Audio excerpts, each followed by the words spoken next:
truth is you sadly mistaken proof. I'm better than layman shoot. I'm super. Well, Raw was on television. Therefore, I plopped down, belly full, and decided to watch it. You know, generally speaking, that's usually a bad idea. It continues to be a bad idea to watch Monday Night Raw. But you know what? I find entertainment in bad shows, as long as they're not boring. I find bad shows entertaining. I find good shows entertaining. I prefer to watch good, but if you serve up bad, I'm just going to say it was bad. Was this Raw bad? It had bad elements. A lot of bad elements. You know, whenever a show is like okay, like AEW shows are usually like a really poorly made stew. You know, like I've become a bit of a connoisseur of stew. Like I make stew. I love stew. You know, you have to make sure all the ingredients are done, right? What AEW does, they make a decent stew. They have a decent base, decent broth. You know, you got your meat. It's not always perfectly seasoned, but you have your vegetables. But they put like raw ass potatoes in there and then serve it. You know, like you didn't cook the potatoes. You know, there's something distinctly wrong here with your potatoes. Like it's like raw. It's shit. You know, this is not good. Even if the broth is okay, even if the meat is okay, if the potatoes are raw, it's garbage. That's most AEW shows. It's just raw potatoes all the way through. Raw, you never know what you're going to get. You're never going to get like fine dining. And that's never going to happen. But you don't know if you're going to get McDonald's, where it's, you know, in a commercial it looks great, but then you get it and it's like a flat piece of meat. And it's kind of gray, not quite, you know, meat. It doesn't look like meat, but it is meat. And it's like flabby. You can like flip it and, you know, you pick it up and it bends and everything. You know, and the bun is all saggy and soggy and shit. You know, that's kind of how Raw is sometimes. You know, it's edible, but fuck, it ain't nowhere like you saw in the commercial. You know? And that's how Raw it was this week. It was McDonald's. That's how Raw is every single fucking week. They don't even try to home make shit anymore. Everything is mass produced. But if you're like, you know what? They sell 1 billion cheeseburgers at McDonald's. Somebody eating them motherfuckers. So Raw is on the air. Somebody's watching it. And we're the somebody's watching it. So let's get into... That took way too long. That preamble took way too long. Let's talk about Raw.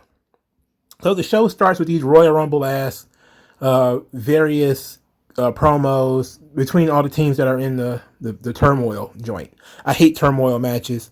I really do. I don't like the concept of, you know, you have to fight multiple people at one time. It's just silly to me, because if somebody's been through 3 fights and you can't beat them, it's like, unless you went through 3 fights too. Like if both people went through 3 fights, then of course.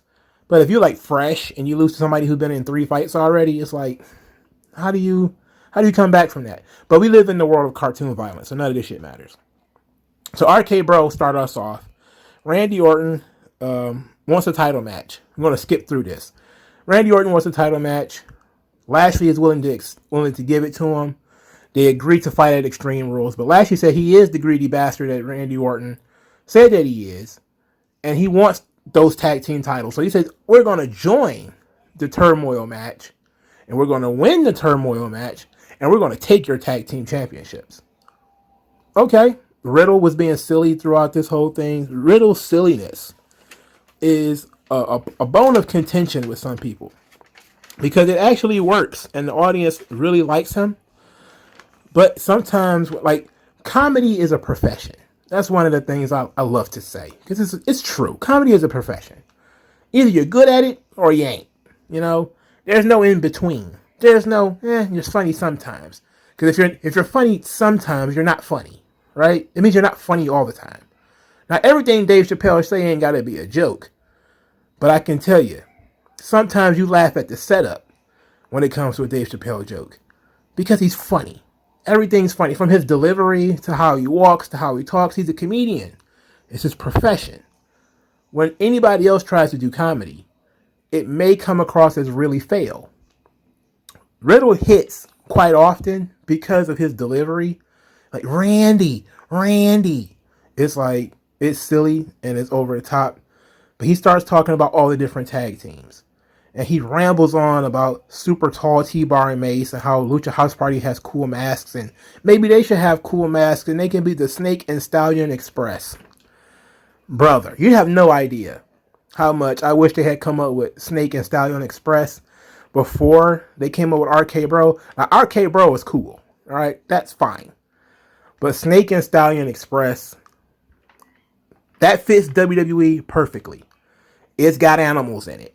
And I'm pretty sure if you've noticed by now, WWE is obsessed with animals. And they're obsessed with animals because it's a children's show. And children are obsessed with animals.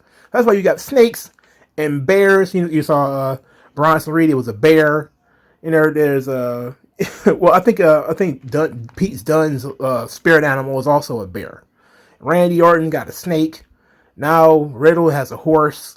You know, they're all... He's got birds, too, now, apparently. There's, like, animals everywhere.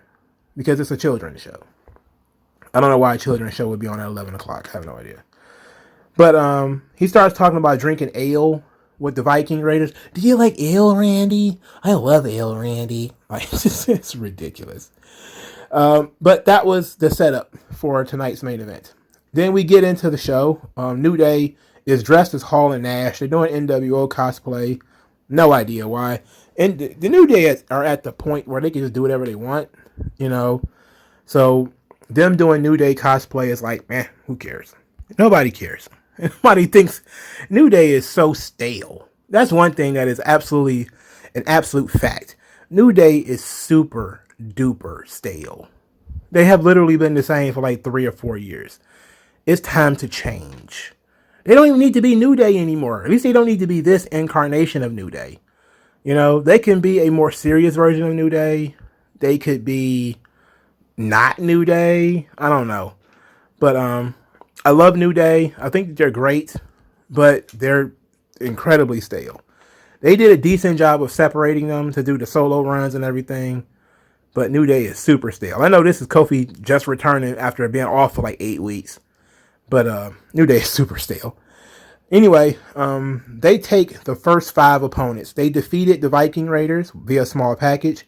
They defeated Jinder Mahal and Veer with the flying thingamajig, which, you know, they mostly missed. They defeated Lucha House Party. They defeated T-Bar and Mace.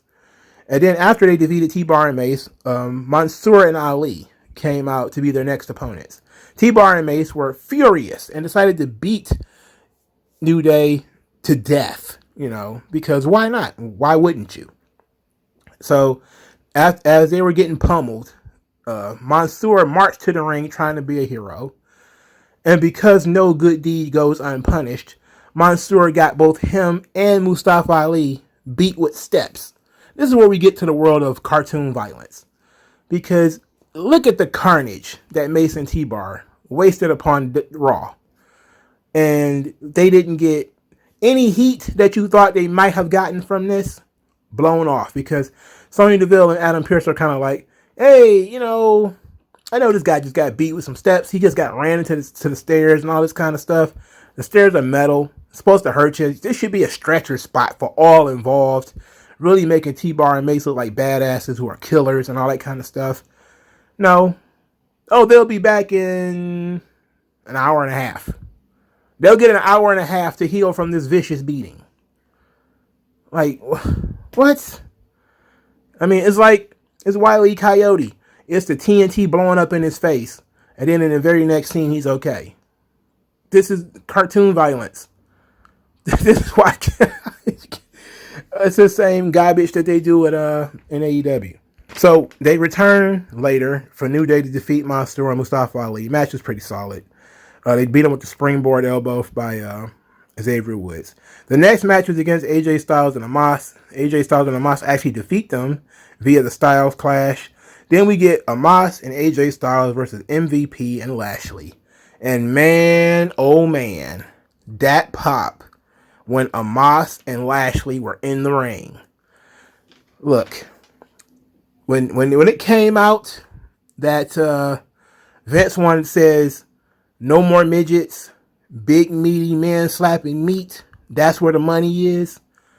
This is exactly what he meant. All they did was put Lashley in the ring and Omos in the ring. And people were standing up like, oh, whoa. Now what, Lashley? Now what are you going to do? And Lashley instantly became the babyface. Not just because he was teaming with MVP and MVP is and we're in Miami. Therefore, MVP is over. That's part of it. But it's because Lashley is small compared to Omos, which is crazy because Lashley is huge, right? And therefore, Omos must be something else. If Lashley is dwarfed by Omos, then Omos must be something extra, something superhuman. And the setup between the two of them, just the flexing, when they flexed at each other, people were ready for it. And I was like, man, if only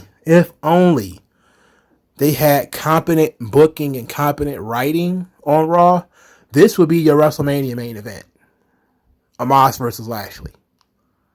You don't need to do it in any other time. You don't need to throw it on a match on Raw just to test it out. No, you don't need to do any of that shit. You just begin right now from this exact reaction. Because it's September. You got 3 or 4 months before you can set up the Royal Rumble. And Omos will win the fucking Royal Rumble. And Lashley would still be the champion. And you would have Lashley drop the title to Omos at WrestleMania. In a match that is a relative squash. Because Omos can't do that much. Nobody wants Omos to go out there and do some 15-minute work rate match. And you can tell that story. And you can tell that story really simple. Because you can juice the breakup of AJ Styles and Omos for several months. You know, you can break that up by having Omos spaz out and do something crazy like, put AJ Styles through a table. And, because AJ has this bad back, you can always play on that. He can't come back immediately. So he's cutting promos from home or whatever, talking about how he took Omos under his wing and he's the reason Omos even is in the WWE and wasn't sent to NXT because he saw something in him. Weeks and weeks and weeks of this build up to, them meeting inside the Royal Rumble. Maybe they're the last two, have Omos win. You save their actual one-on-one match probably for the February show. Omos beats AJ Styles and then goes on to win the title at WrestleMania. And then maybe you have AJ double back around and chase Omos for the title and actually, be sort of his in-ring mentor during that title run. But you don't need Omos doing 40-minute work rate matches. That's not what people are. That's not what people want anyway. Nobody cares about that. Nobody is popping for Omos versus Lashley because they think they're going to grab these guys to death. No, that's not, because Omos is a killer. And that's what they want to see. They want to see people get killed. That's what they want. That's it. Do it. Just fucking do it. It doesn't matter. It's all cartoon violence anyway. Just fucking do it. Lashley ends up winning by via spearing Styles. That was all fun. And then Omos choke slammed Lashley afterwards. Got some boos. I enjoyed that. And then as Lashley was kind of recovering from that, he got hit with an RKO. Very odd that two people can do the same thing, two different things to the same guy and get different reactions. When Omos did a choke slam on Lashley, he got booed. When Randy Orton did an RKO on Lashley, he got cheered. That should tell you, like, that should say a lot. That should say a lot. But I'm gassed up on this Omos versus Lashley thing. Not because it'll be a great match. I don't give a shit about great matches. I'm looking at it from the perspective of it's a great story. The Almighty versus somebody who is mightier than he is. Not somebody who's older and more motivated like a Goldberg. Not somebody who's crafty and smaller. but somebody who legitimately towers over him and puts him in a very, very unique situation where he is, the defending champion, the dominant bully, and he can't be the bully in this situation. It writes itself, which is why we'll never get it. Which is why we will never get it, because it writes itself and it makes too much sense.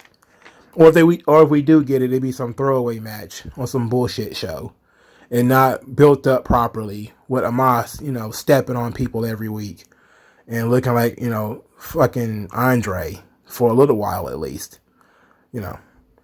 But hey, what do I know? So the next match on the card was Drew McIntyre versus Sheamus in a number one contenders match for the United States title. And I was wondering, why is this match happening? Because Damian Priest beat both of these guys already. He's already beaten Drew McIntyre. He beat Drew McIntyre clean as possible in a triple threat match. And he already beat Sheamus to win the title. And we did all this just so Sheamus could get a rematch, instead of just, invoking a rematch clause. But it was a solid match. Not the best match they've ever had. Not the worst, to be quite honest. After the match, Sheamus cheated to win a handful of tights. After the match, Drew McIntyre smashed Sheamus in the face with his own mask, then hit him with the Claymore. Sour grapes from old Drew McIntyre. People didn't really feel bad for Sheamus, but they didn't like this either. So they were just kind of like quiet, kind of confused. They wasn't sure how to react. Like McIntyre put his hand up, kind of like trying to get people to rejoice in his sour grapes. And they were kind of like, no, pass. So what is going on with Drew McIntyre? I've seen people say, well, Drew McIntyre is being buried. I don't think he's being buried. I think that his character is going in a different direction. And I think that he's building frustration, and they're showing frustration in the Drew McIntyre character, which they should, because he's losing and he's been distracted in a lot of other things. So it started with him being unable to challenge for the title, the world title anymore. Now he's, struggling to stay in the United States Championship division. So now he's got to contemplate. He's got to think. Because now he can't even wrestle for that title. Now what is he going to do? And I'm guessing they teased all this stuff with him and Damian Priest so he can stab Damian Priest in the back. That's what I'm thinking. Because, again, I know I haven't talked about archetypes in a while. I kind of got, repetitive and saying the same thing over and over again. But for new listeners, there's this archetypal concept. It's based off psychology. It's a character thing. It's called the warrior. This is what Drew McIntyre is. That's why he carries a sword. He has a weapon. They have what's called a transpersonal commitment. When McIntyre was the champion, he was transpersonally committed to being the champion, even above his friendship with Sheamus. Right? This is why, they were telling this story of Drew McIntyre being a terrible friend. That he was not, an appropriate friend to Heath Slater. They brought Heath Slater back for that really emotional, great segment on Raw that made Drew McIntyre look like an absolute heel, right? He looked like a heel because Heath Slater is talking about how he tried to help Drew and how he had Drew's back. He's always been there for Drew, but where was Drew when he needed him? And it was a great scene. It's probably one of the last great things on Raw. I'm talking like truly memorable things. And then there was this stretch of time where he was just watching Sheamus get pummeled. As Sheamus was supposed to be his tag team partner and supposed to be his buddy. And he was just watching Sheamus get pummeled because he was too busy being the champion. He didn't care. And then, he ended up losing the title. And now he can't chase the title anymore. So his goal has been taken away from him. But he very quickly found a new goal. His new goal was the United States Championship. But with his new goal comes a new friend in Damian Priest. They were going to the pub together to have a pint. And they're calling each other mates and all that kind of stuff, right? But now it's in a situation where Drew McIntyre isn't in the best of spirits and is looking a little cloudy. He can't challenge for the title as long as Lashley has it. So the only title he can challenge for is the U.S. title. he's going to stab Damian Priest in the back in order to give Damian Priest his spot. Well, it serves as a, in a layered position. I was talking through the archetypal characters and all that kind of stuff, transpersonal commitment. If he has now committed himself to being the United States champion, now he's going to do whatever it takes to be the United States champion, because warriors do not care about relationships. They do not care about anything other than the goal, right? So if he's going to stab Damian Priest in the back, he's going to end up turning heel. So that means if Drew McIntyre was the top babyface, then if he turns heel, there needs to be a new top babyface. And Damian Priest just happens to be standing right there. And this all, of course, is a conspiracy theory that was started by me because Damian Priest started Raw last week with the "Welcome to Monday Night Raw," and he got to talk again this week. He didn't say much, except for he's going to win, keep his title, but it's an interesting scenario. I think they are going to turn Drew McIntyre heel. I think he needs it, if we're being honest. The character has been stale. The super babyface run, it got people behind him, and then it went too long. He was bulletproof and unbeatable and unstoppable a little too long. And people started to be like, ugh, ugh. They were like, nah, we don't like this. We like Lashley. Lashley is cool. And Lashley ended up taking his spot. So I think if he ever going to be champion again, his best bet is to become a heel and to cede his top spot to Damian Priest. So does this mean that Drew McIntyre is going to get shipped to SmackDown? That's entirely possible.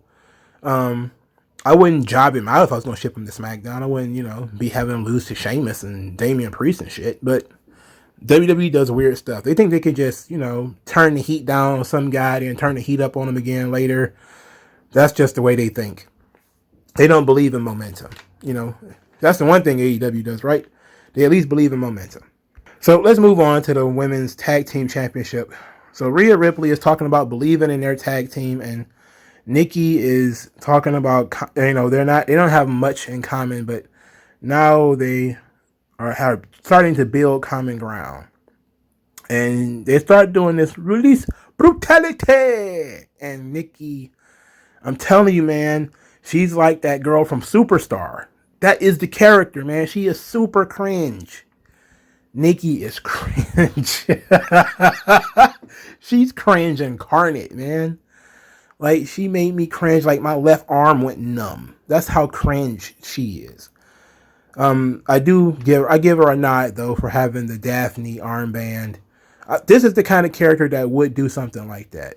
And they should have indirectly had Nikki Cross cut a really, really baby-facey promo about, believing in yourself and never giving up and having a lot of friends and, you're never alone and all that kind of stuff. They really should have done that. Like Rhea Ripley reminded me that I'm never alone, that I always have friends, and people always have my back, and that kind of thing. And as people see the armband and, hear the message, they would connect the two naturally without, her having a suicide PSA. But they would naturally connect that if you have a friend, if you have a buddy, if you have somebody you can talk to, you're never alone. And even when things seem bad, you can bounce back. And Nikki Cross could have told that story completely in character, and it would have made perfect sense to every single thing that she has gone through with her so far. She lost the title, right? And she was down in the dumps because she lost the belt. She could have just said, Rhea Ripley made me feel like a superstar. Because even though I lost my championship, I gained a friend. Or something like that. Who cares? Anyway, they went out there and beat Natalya and Tamina because Natalya and Tamina are... Who are they? Except tag team champions. Who cares? Where the hell is Tegan Nox and Shotzi Blackheart? Why aren't they on TV? Why is it now that these two, Rhea Ripley and Nikki Cross, Nikki Ash, are the contenders? What is going on? Are you going to make it a triple threat match? That could work. Why not? I mean, I don't see why you wouldn't do that. Just make it a triple threat match. A triple threat ladder match. Why don't you? I was just saying on Twitter, there's a dearth of gimmick matches, especially on TV. Like when they did that nonsense Hell in a Cell match on TV, that was just doing that to appease the networks. But I don't see why Raw's main event can't be a three team ladder match for the women's tag team titles. I don't see why it can't be. Why would you keep? What are you saving that for? You know, it's like nobody cares about that. Go ahead and do it on Raw. Do something exciting. If you're going to have all these fucking rematches, at least do something exciting. You know, invite Shotzi and Tegan to Raw during what is it, the once a quarter thing that they do, and say they're here to challenge for the tag team championships. It's going to be a 6-woman ladder match, you know, and have it on in the main event of Raw or something like that. Pop a rating. It'll make perfect sense because Tegan Nox and Shotzi Blackheart are already the contenders, and now you've got the contenders of Nikki and Rhea, and so everybody that's present has a reason to be there. You're not really hot-shotting, you know. You're hot-shotting the ladder match, of course, but you're not hot-shotting like the story that brought us here. But who cares? Nobody cares about them women tag team titles anyway. I'm putting more thought into it than anybody who gets paid to do it. Then we got Moist TV, which almost gave me an ulcer. But there was a good thing about it because Karrion Kross got to show off his microphone skills and therefore also got to show off his body language. So John Morrison asked him, what is his goals? What did he want to do? And Kross said something to the effect of he wants to make people's worst dreams become reality. Then he says that he wants to make John Morrison suffer and he wants to eliminate him. John Morrison then responded by, he's not going to be intimidated because he's been in the ring with Undertaker and Kane and DX. He said the cool members. He threatened, of course, to wet him with the dripstick. And then they had the match. And in the match, John Morrison sprayed Karrion Kross with the dripstick and then got murdered. Karrion Kross wins. They've changed another thing about his mask. They've made it more red. There's a lot of other people nitpicking like his entrance and stuff like that. Yeah, sure. Okay. I'm more focused on the direction of the character and all that kind of stuff. I think that Kross cutting promos, he's so comfortable with it because he knows the character and he knows what he wants to say, that this was effortless. I say, to me, Kross reminds me a lot of Sid. Sid used to do the famous the Randy Savage where he would talk normally and he just started yelling out of nowhere. The master and the ruler of the world. Over enunciating his words too. But Kross is a lot more subdued. Like it's a simmering anger. Where it's not, a violent outburst. Where it's just like he's constantly restrained in how, evil he is. And you can see it in his facial expressions, how serious he was and how he meant what he said when he said he wanted to annihilate John Morrison. And I was like, and he's wearing a suit. So it's like he doesn't walk around in gladiator gear, right? He puts on the war gear when he's going to war. But when he's just sitting down shooting the shit with John Morrison, he wears a suit. That adds an element to the character. Now we see that Karrion Kross is more than the suit. He's more than the helmet and the straps and everything. They're adding things, and they're showing you. They showed you the man, then they showed you the machine, right? So interesting. Now, of course, they could have given John Morrison more of a match. It could have been back and forth, 20 minutes, those guys going there and tearing into each other and having a really fun match and a blast. But that wouldn't have got Karrion Kross over.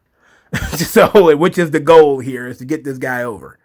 So you have John Morrison, who's being completely silly already anyway. He's already devalued as a character.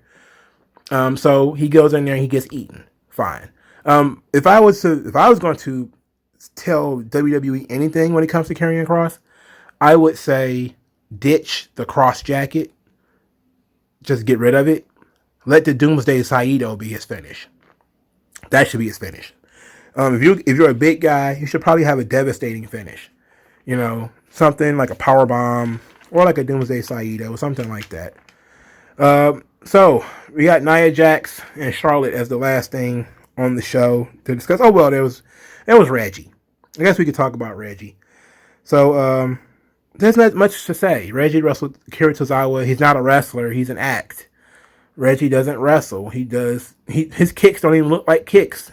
He doesn't even land the kicks. He doesn't even land them. You know, like anyway, he pinned him. Then he did a flippity doo-dah, flippity day over the top rope and took out everybody. To which everybody was very angry that Jeff Hardy was out there, myself included. I don't know. You know, Cedric Alexander and Jeff Hardy has just kind of put my head in my hands. And Shelton Benjamin, he's kind of like all this talent outside the ring. And, you know, Sheamus versus Drew McIntyre again. When you got Jeff Hardy out there and you got Cedric Alexander who could be doing something. And, you know, let's think about how much fun Cedric Alexander and Damian Priest could be. You know, just as far as a match is concerned. Guys like Angel Garza and Humberto Carrillo just doing nothing. But I'm over complaining and crying over spilled milk. It is what it is. I'm just glad it's over. So, and anyway, Drake Maverick returns. And he looked very serious. He looked very frustrated over the state of the 24/7 title. So this means that we're about to get some more highbrow comedy from the 24/7 championship. And you know what? All right, as long as the title exists, let's do it. You know, as long as the title exists, we might as well get silly with it and have fun being silly with it. Now we can move on to Charlotte versus Nia Jax, which is the last thing to talk about. So Charlotte has become an absolute broken record. She is a great talker with absolutely nothing to say. Woo! I'm the best. Woo! I'm the greatest. Woo! I'm the queen. Woo! That's her entire gimmick. That's every Charlotte promo for the last 2 years. With the exception of when they tried to give her something to say in relation to her dad. But other than that, it's woo! I'm Charlotte Flair. Woo! And it's kind of like, no wonder people are sick of Charlotte. She doesn't say anything. She doesn't really do anything. In any event, Nia Jax, of course, was like, I'm going to beat Charlotte. And I embarrassed Charlotte. I'm going to stick her crown up her fanny. Or whatever the hell. Her backside. Why just can't just say ass, man? Come on. You know, people recognize when you're trying to dodge it. You know, you're trying not to say it. This was a very awkward match, this Nia Jax versus Charlotte thing, where she questioned whether Nia Jax was going to choke or not, and says that she doesn't believe that her tag team partner can beat Charlotte. Then they have the match. Shayna Baszler is all in the way. They're trying to recreate the chaos of their previous week's match, where Charlotte is yelling at Nia Jax and shoving her and stuff, and they're really trying to play off of the previous week's disaster. And there was one cool spot where, you know, Nia Jax ended up powerbombed. She took a powerbomb very weird because a woman her size is not used to getting powerbombed. And then Shayna Baszler continues to distract Nia Jax by getting in her face and getting in her way. Then she got up on the ring apron to distract Nia Jax, and she gets hit from the natural selection from the second rope and pinned. And then, you know, there was no follow-up to that. You would think that's where we should, you know, let that breathe. That Shayna Baszler, you know, just took a little bit of joy in fucking over Nia Jax. And we should sit down and talk about that. Like, you know, we should be telling why. Like, Nia Jax should be like, what are you doing? Like, why are you doing that? And then Shayna Baszler just jaw jacks something. Like, you're a choker. You're not good enough. Yada, yada, yada. As she's walking away or something like that. And we didn't get none of that. We immediately moved on to Alexa Bliss. Immediately. It's like, wait a minute here. We got something. You know, we've been waiting on this team to break up for a while now. You know, it's a very odd way to break the team up by having Shayna Baszler cost her the match without, you know, touching her, and didn't attack her after the match or anything like that. Just made her lose. Just, you know, got in her way and caused her to lose. It's a weird situation, you know. I need clarification on it. Anyway, we got the silly doll stuff with Lily and Flair, and, you know, Alexa Bliss said that Charlotte should be used to, what she say, living with, cooped up with out of control lunatics because you're a Flair. And of course, some people giggled at that. Charlotte didn't seem to like it very much, which which is very good, which is very good. And then they did the camera magic where Alexa's in the ring. And some people at the on ringside were really selling it that Alexa was standing there after when the lights turned on, as if they had never heard of pre-recorded comments.